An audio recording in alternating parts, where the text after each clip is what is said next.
I'm getting the entire inheritance as a husband. It's my natural right in a marriage. Maybe I'll invest in a grand mansion. Both my husband and mother-in-law are obsessively fixated on money. It's not just me. They even attempt to claim my father's inheritance as their own. Why should I hand over the wealth my father built up to these people? I will never forgive them, nor will I let them have their way. My name is S., a 44-year-old in my 20th year of marriage. I juggle housework and my job, leading a busy life. My husband, John, 2 years my senior at 46, works at a supermarket near the station. We met when I was a university student working part-time at the same supermarket. We started dating casually and got married when I was 24. We live with our son, Bill, who just started university this spring. I have a fulfilling job that keeps me busy, but there's one thing that troubles me. My husband's reckless spending. It's our right to spend our earned money however we want, but he's relentless in asking for more when it runs out. It's worse when all three of us are together. Sarah, I ran out of pocket money for this month, so put about $200 in my wallet. He demands every month. Again, it shouldn't be that little. What are you spending it all on?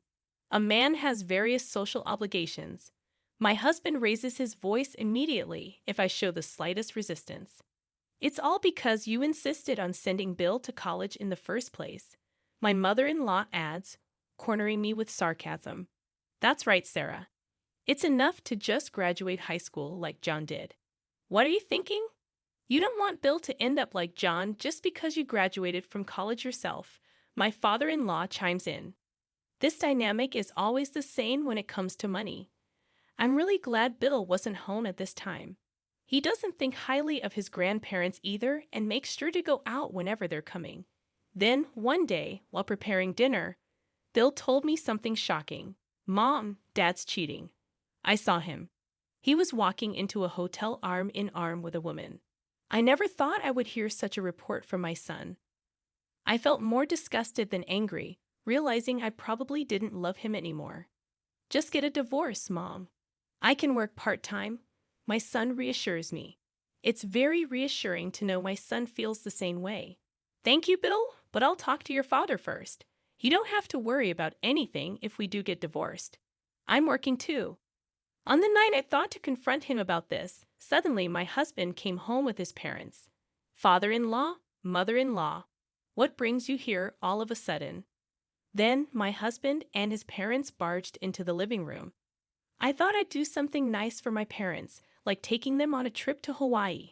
It's a bit much, but could you prepare about $5,000? Again, a demand for money, and this time, a large amount. The in-laws were grinning at me. Where would I get that kind of money? If you don't have it, ask your father.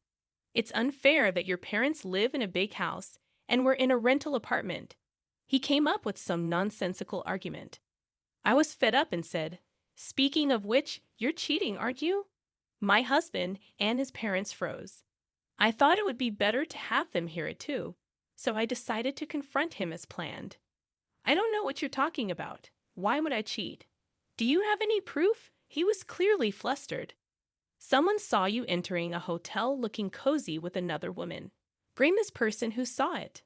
I hesitated, not wanting my anger to be directed at Bill. Sarah, even if that's true, forgive a cheat or two. It's normal for men. You're his wife. You don't need to make a fuss, my mother-in-law chimed in. I couldn't believe a woman herself was condoning cheating.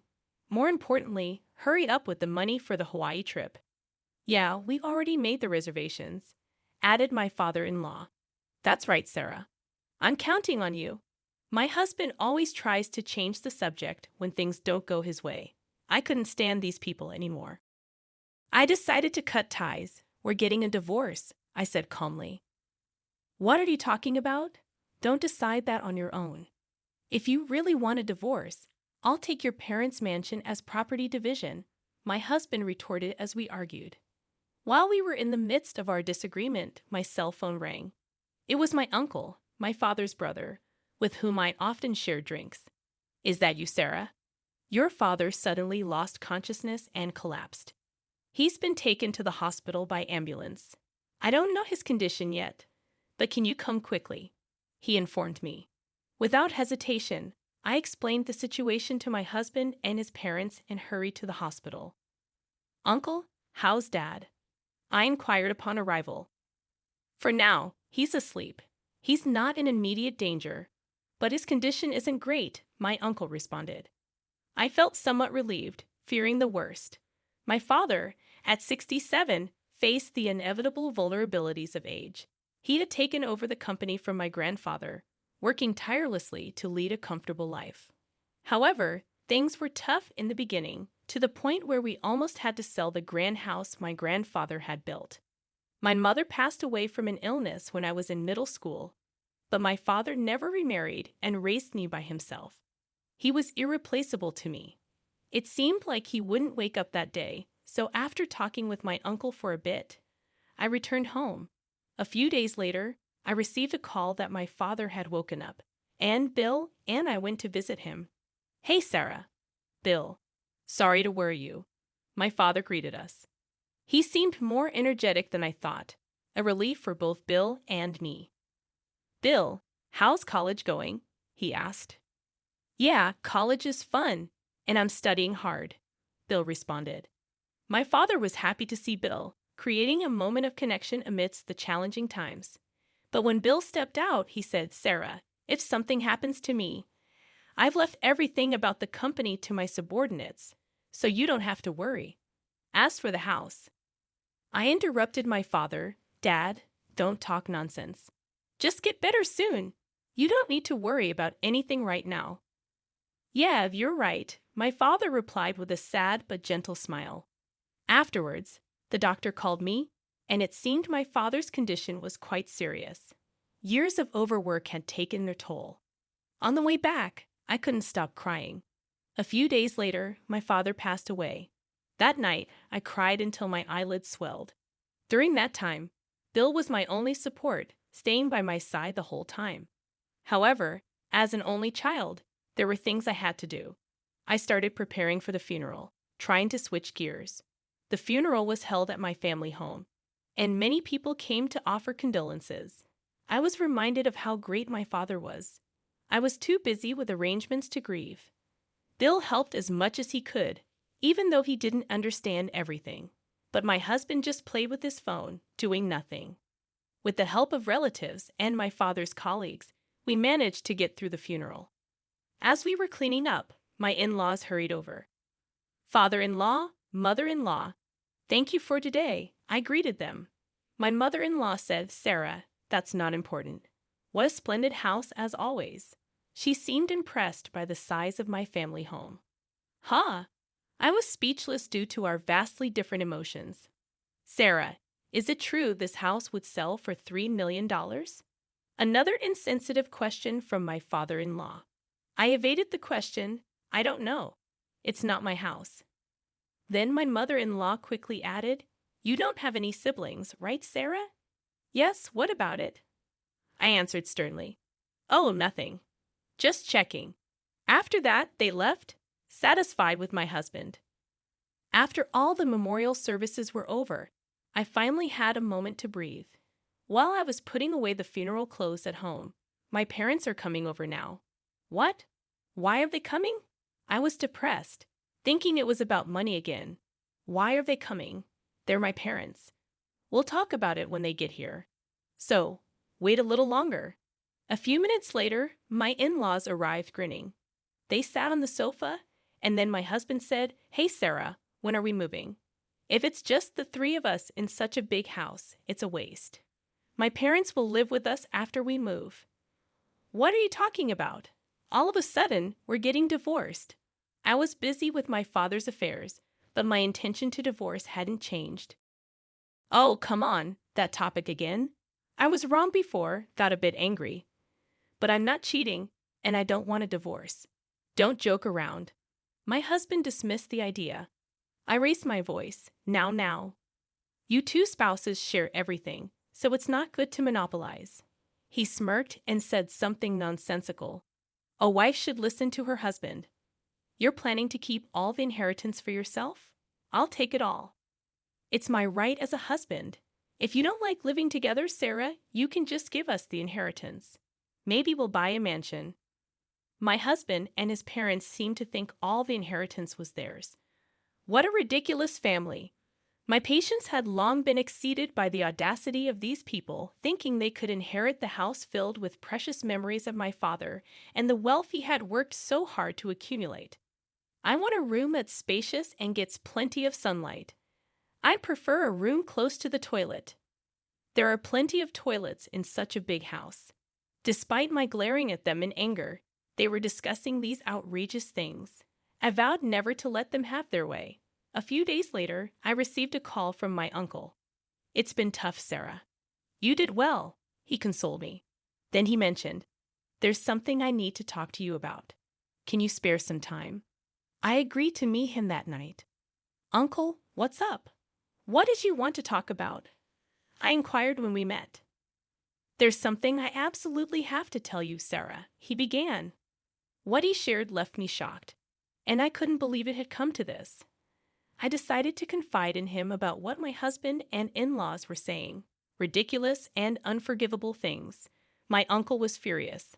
"I definitely don't want to let them have their way, but it seems okayed from what you said, Uncle. What should I do? How can I make them give up?" "Don't worry about anything, Sarah. Leave it all to me," my uncle assured me. Additionally, he had more news to share. Astonished, I requested another meeting with him the next day, and this time, I wanted Bill to hear it too. My uncle agreed, and we proceeded with a plan. The next day, I took Bill to meet my uncle and discuss our strategy. Bill, excited to participate in the plan, expressed his disdain for people who saw Mom and Grandpa only as money. With his support, we decided to move forward. A day later, I called my in-laws to our house and, along with my husband and Bill, had a discussion about living in my family home. They seemed surprised but agreed to the plan. They were eager to move into the mansion, not realizing it was about to turn into a major confrontation. When the moving date arrived, my husband messaged me, indicating that the final showdown was upon us. I felt a mix of nerves and excitement. As my husband and in-laws arrived at my family home with a moving truck, Bill and I were waiting. My husband casually greeted me, acknowledging the delay, and remarked, "So this is my house from today. I've really made it."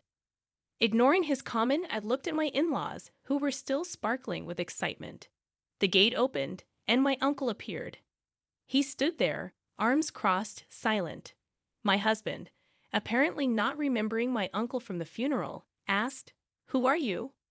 What are you doing in someone else's house?" "This is my uncle, my father's brother. You met him at the funeral, remember?" I reminded my husband. Awkwardly, he muttered something like thanks, and my uncle asserted himself, explaining the true ownership of the house. Seemingly not fully grasping the situation, my husband and in-laws questioned the legitimacy of my uncle's claims. My uncle, fed up with their absurdity, firmly stated, "Listen, I'm a lawyer. The divorce will go through, and you'll be the one paying the property division." Finally, understanding the gravity of the situation, my husband and his parents left, and I made it clear never to show their faces to me again. My uncle successfully finalized the divorce, and I started living in the house my father had owned. It was a big space for just the two of us, but I was surrounded by memories and happy to be there.